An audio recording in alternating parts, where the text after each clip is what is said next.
নমস্কার বন্ধুরা, welcome to খাদ্যপ্রেমী blogs.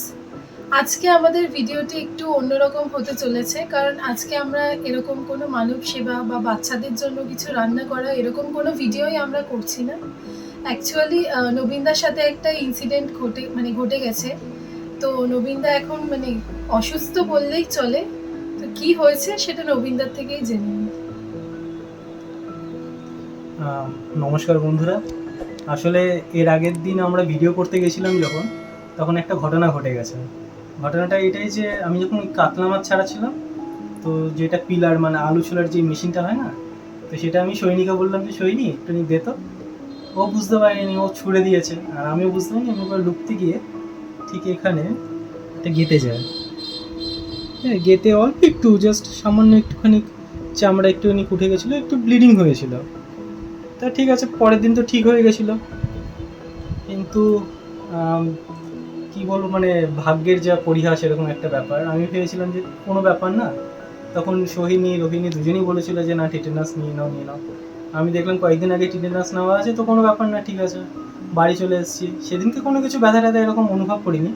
কিন্তু তার পরের দিন দেখলাম হঠাৎ করে এই জায়গা থেকে লাল হওয়া শুরু হলো, ঠিক এই পোর্শনটা, জানি না দেখা যাচ্ছে কিনা, এটা পুরো কালো হয়ে আছে। তারপর দেখছি আস্তে আস্তে আঙুলগুলো দেখুন, এই দেখুন আঙুলগুলো ফোলা শুরু হয়ে গেছে।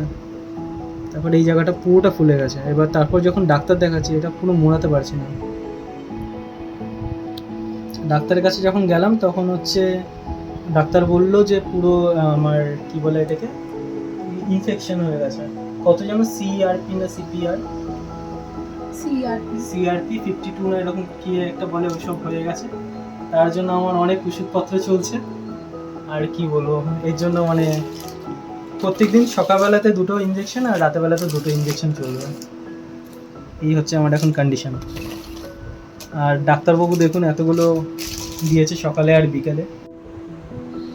তো এখানে দেখতেই পাচ্ছেন এতগুলো ওষুধ, খাবার, প্লাস হচ্ছে ইনজেকশনের সিরিঞ্জ এতগুলো, তার মধ্যে এতগুলো ইনজেকশনের ইয়েও আছে। এই দুটো সকালবেলা, আবার এই দুটোই রাতেবেলা, এই করে করে পুরোটা চলবে আমার। আর খাওয়ার ওষুধ প্রচুর দিয়েছে, ইনফেকশনটা এত বাজেভাবেই হয়ে গেছে যে এত ওষুধ নিতে হচ্ছে, কোনো আর কিছু করার নেই। আর নবীনদা তাও এবারেই বলছিল যে এই সপ্তাহতেই ভিডিও করব, ওর তো করতেই হবে ভিডিও। তারপরে কাকিমাও বারণ করলো, আমাদের বাড়ি থেকেও বারণ করেছে দিয়ে, কারণ ওরকম করলে ও নয় ঠিক আছে, আমরা করে নিচ্ছি, কড়াই নাড়াচ্ছি, বড় বড় খুন্তি নাড়াচ্ছি, কিন্তু ভিডিওটা কি করে করবে? হাতের কন্ডিশন এতটাই বাজে যে কিছু করাই যাবে না। আর তারপরে আমরা যেখানেই ভিডিও করতে যাই, সেটা বাড়িতে হোক বা বাইরে, সেখানে বাড়িতে করলে তাবু টাঙাতে হয় উপরে, সেগুলো সব নবীনদাই করে, সেগুলো আর পসিবল হবে না। আর আজকে তো এবার তো বাড়িতে বাইরেও করতে পারবো না, জল তো। এত বাজে পরিস্থিতি, ঘরের মধ্যে পুরো জল।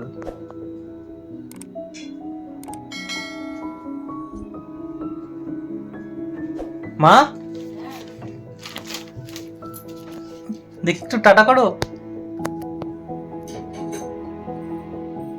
পুরো ঘরে জল। হ্যাঁ,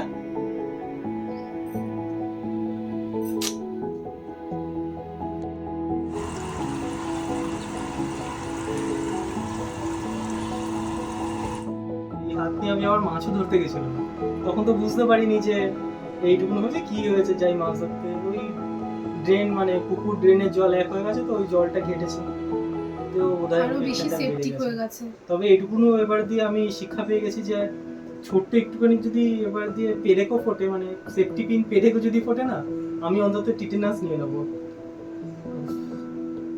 আর এখন এবারে একটু বলছিল বাইরে ভিডিও করলেও কি ভারী ভারী জিনিসগুলো কে তুলবে, ওই তুলতো, এখন তো আর নবীনদাও তুলতে পারবে না। তো আমরা আশা করি যে আমরা পরের সপ্তাহে যদি পুরো নবীনদার হাত ঠিক হয়ে যায়, তাহলে আপনাদেরকে আমরা আবার একটি নতুন ভিডিও নিয়ে দেখাতে পারবো। আর এই সপ্তাহের জন্য আমি নিজে থেকে বলছি, আমি ক্ষমা চাইছি সবার কাছ থেকে, যে আমি এবারে সত্যি আমার ছোট্ট একটা ভুলের জন্য এই সপ্তাহে আমি ভিডিও করতে পারছি না। আর আমি করতে পারছি না বলুন, আমার জন্য সবাই ভুক্তভোগী হয়েছে। তো সবার কাছে আমি হাত জোর করে ক্ষমা চাইছি, কিন্তু এই ভুলটা আর পরবর্তীকালে হবে না, এদিকে খেয়াল রাখবো। আর হ্যাঁ, যদি আপনাদের আশীর্বাদ থাকে আর যদি ঠাকুর আমার উপর মঙ্গল করেন, তো নেক্সট সপ্তাহে অবশ্যই আমি ভিডিওটা করবো, মানে আমি বলতে সবাই। হ্যাঁ একসাথে আমরা video সবাই করবো। একদম ভিডিও করব। তো আমাদের চ্যানেল আপনারা প্লিজ দেখবেন, আর ভালো লেগে থাকলে অবশ্যই লাইক করে দেবেন। আর প্লিজ একটু আমাদেরকে সাপোর্ট করবেন। ধন্যবাদ। ধন্যবাদ।